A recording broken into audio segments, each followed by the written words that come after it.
it will not be easy. You get fatigues and other things. But for me, as a professional, you have to get adapted to it. When you play a game today, maybe the next game you come in second half, you have to get adapted to it. Football is natural, it's like that. Don't feel bad. Alright, this is a very important question. Come from Nigeria. There's a lot of Nigerian players. I don't know why the league is not good enough. You have a lot of players in Europe. I was expecting you have a lot of players in your own local league, but it's different. The league is not so strong. Why the Nigerian league is not up to the best in Africa? Yeah, it's not as if Nigerian league is not that strong. Nigerian league is strong, but just the little issues that the facilities, the boards guiding the league. Sometimes politics and so on. It's much. Understand? They might fix a date. Okay, maybe today they want to start the league. Before you know, something might come in. They will say, okay, they've shifted the league. Sometimes we don't meet up to the date that CAF wants us to meet. So we start pushing the league. Before you know, players get fatigued, and before you know, CAF came in, and before you know, players cannot be able to meet up or to cope in the CAF games. So the league is somehow. So we need a strong board to guide the league and some other facilities, and maybe we need some other foreign coaches from other countries. There's no foreign coaches. No. All coaches are Nigerian coaches. They are all Nigerian coaches, and they are good. Not as if they are not good, but different mentality from foreign coaches coming and local coaches based in Nigeria. What went wrong with Enyimba? Used to represent Nigeria in the CAF Champions, but now they are nowhere near the level of maybe to be Mazembe or those big clubs in Africa. Even Simba is way far. Football sometimes players go. Players Enyimba used to have back then, some of them have left. Some of them have left to other countries. Some of them goes to other places. Players came in trying to adapt. Like last season, there are some players that left. Some players came in. So these players that came in, they are trying to adapt to meet up. Enyimba, it's let me just say, it's a name. It's a name, you understand? Yeah. It's a name. Others have made the name for long, and others are still coming into it. Just like Rivers United, the club I came from. They are consistent in the CAF every year. Just this season. What's the reason behind that? Yeah, this season they didn't do well. Yeah, but they've been they've been consistent. Every season they've been consistent. Even this season that the league is, I think they are first, second, and I believe they will go to CAF by next season. So Enyimba, they are still trying their best, even if they don't take the league. 1, 2, 3, they always come out. So that they'll get the continental spot. What's your personal goals this season as a midfielder? You want to win a prize like individual prize? First of all, I must say that I just want the entire team to win the CAF Confederations Cup, to win the league. That is my first motive. You think you can do both? Yes, I'm very, very positive about it because we've started well and we keep tempo, we keep the pace, we're still moving, trying to push. We never relent. Always pushing, trying to see how we can keep the standard. Of course, we are on top of the log now, but it is not over yet. We need to still push because the gap is very close. So each game we take them one after the other, and to win each game one after the other. So we have not gotten there.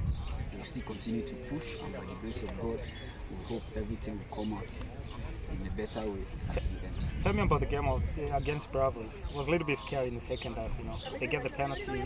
You were not good enough, but you get the win. What did the coach say in the dressing room about that game? It was so scary at the second half. Yeah. The first half was a better game for us because we had quite a lot of chances to convert. That of Bukola and so on. We had some chances to convert. If we have converted those chances, I believe we would have been leading by 2-3 goals first half. But sometimes you can't ask because football is like that. The way you watch, the way you see it, that is how it is. So you have to convert each chance you get because they can't. You don't know if they can't come back at the end of the day again. So you just have to convert them. But the game was not that bad in first half, but second half, the team, they came on with more force, trying to see if they can get a goal, and it really works for them, because I don't know, maybe I would say maybe just little some mistakes from the second half. Maybe we're having some little mistakes, but I believe today we've adjusted and we've watched everything, watched the game, and we've seen our small mistakes, our small lapses. So I believe in our game in Algeria, I believe we'll try to. Who has been important player for you? Who's been the best player for Simba so far this season? Well, yeah, just one player, it's important. You see that's very important. When he miss, it's a big miss. Yeah, I must say maybe Aua, because he has been because he has been scoring. I believe he has the highest goal here in Simba. Contribution so I must say for now he is the best improved player that scores. Yeah, that's the best way to put it. Yes, improved player, because whosoever that comes in the team, the first thing you ask who scores, who is the highest goal scorer, and for an attacking midfielder to score much goals and give much assists, it's not easy when there are other attackers, you understand? So I must say it's him, I give it to him. Yeah. He's been a best Simba player because of scoring goals, right? Can you tell me a little bit of his playing wise, especially you do training here with him, how he's been as a player? Yeah, he's a good player. Do you think we can see much more of him? Yeah, sure, because he's a young player, he's a good player, he still have time to cope up. I believe this is his first season. Yeah, it's his first season. So by the time he finishes this season, second season, I believe he would have catch up with everything. He would have known where he has his bad parts and his good parts. He will join them together and try to improve more on everything he wants to do and make a positive team at the end of the day. Who do you enjoy playing with in the mid? All my midfielder, I enjoy playing with them. When you play the double pivot? Yes, all my midfielder, Bora, Fabrice, Kagoma, even Omari, all of them, whosoever I play with, I enjoy playing with them, because in that area, in that zone, you just have to play simple, 2 touch, 1 touch, in order to make any mistake, because any mistakes in that position, it will lead to goal. So you just have to be focused and less mistakes in that position. So the whole defensive midfielder, the whole attacking midfielder are all doing their best. You know the last time you conceded a goal was against Yanga. Since then, I don't think you conceded a goal. What's the secret behind that? Yeah, actually. Yeah, it's been long, like 1 month ago. Yeah, 2 months, I think. Me, my own perspective, I'm a kind of player that I don't like to lose. I don't like to lose, no matter how it is. If I'm inside the game, I don't like to lose. I will just give my best, 90-100%, just to make sure, even if it is first half, I will give my best in that first half, in order for us not to conceive. You understand? In order for us not to conceive, and that's just me. I don't like losing. I don't like losing. One last question. Yeah. Who do you think is supposed to be African Player of the Year? African Player of the Year? Yeah. Lukman has been amazing also. Lukman from Nigeria? In Nigeria. If they gave it to Lukman, he worth it, because he has done so well this season. He has done so well this season. Being among the players being listed for the Ballon d'Or. Yeah. So even if they gave him to him, he worth it. You watch Nigerian games? Yes. So why do you think Victor Boniface is having a hard time in the national team, but he does well in by Leverkusen? Yeah, national team. Let me just say, national team is a place whereby it is nobody's home. Yeah. It is not your home. It is not my home. You come 2 days, 3 days, you train, you get adapted to it. Any player they ask to come, you You don't know how he play. You have not been training for long. I came from Simba. You came from Bayer Leverkusen. You came from Madrid. We all meet at the national team. I don't know how you play. You don't know how I play. If I run this way, you don't know maybe I'm going to or I'm coming back. So you just have to struggle, because I see most of the time he runs, the midfielder doesn't understand to give him the pass, so he will struggle. But his team back there in Bayer Leverkusen, he has been training with them for months, so they know how he runs, they know how they can give him the pass, they all know how, because they are teammates, they train every day. National team, you come, you train for 1 week and they say you play game. So it is not easy. But as a professional, you just have to give it your all. You just have to give it your all and prove yourself at the end of the day. If you score, fine. Alright, tell me the one last question. Tell me the influence of Victor Osimhen in Nigerian football.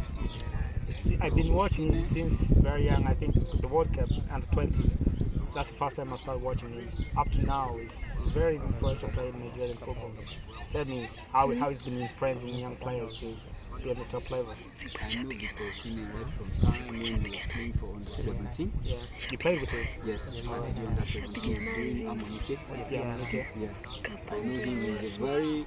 He's a guy that has a very strong mentality. Yeah, I know. Yeah, his mentality is very strong. Yeah. A place which you can go. If I said I want to go, he will say no, don't go. If he said he wants to go, he will go and he will succeed. I remember they had a row with Finidi. Yes, that was crazy. Yeah, it was crazy because Osimhen, I don't know, because he's a hard guy. At the same time, he's a simple guy. He's a very nice guy. When you understand each other, he doesn't have a problem. But in the pitch, he doesn't like to lose. Yeah, I know. Be it any game, be it small game, he doesn't like to lose. He wants to win every time and he wants to score. People think he's after money because he went to Galatasaray. Like, he didn't want to play for Napoli. There was a rumors he could go to Saudi Arabia, but he chose to go to Galatasaray. What do you think is the kind of player that is after money? Well, if Victor Osimhen is after money, I think he would have gone to Saudi Arabia. Saudi Arabia, the offers was very huge. Yeah. If it's after money, he would have gone to Saudi Arabia. Being to Galatasaray, it's still Europe. Yeah. It's still Europe, and I believe he has managers, he has other people that are advising him, that are with him, giving him some advice, you understand, telling him what to do. Him alone cannot just decide for himself. He has to seek the manager's advice, seek maybe his sister, and also before he decide. So I don't think he just decides to go to Galatasaray. And besides, going to Galatasaray is a good one for him because he's also doing well there. And from Galatasaray, he's still within Europe. He can go to anywhere. He can go to anywhere. But going to Saudi is just like you're leaving Europe, coming to Asian country, and people were like, what will Osimhen going to do in Saudi? Saudi is for old people who wants to retire. Osimhen is a young boy. He needs to be in the platform of Europe and so on. So that is why I just think, from my own perspective, that was what I thought. All right, thank you, Augusine. Good luck with the season. Thank you very much.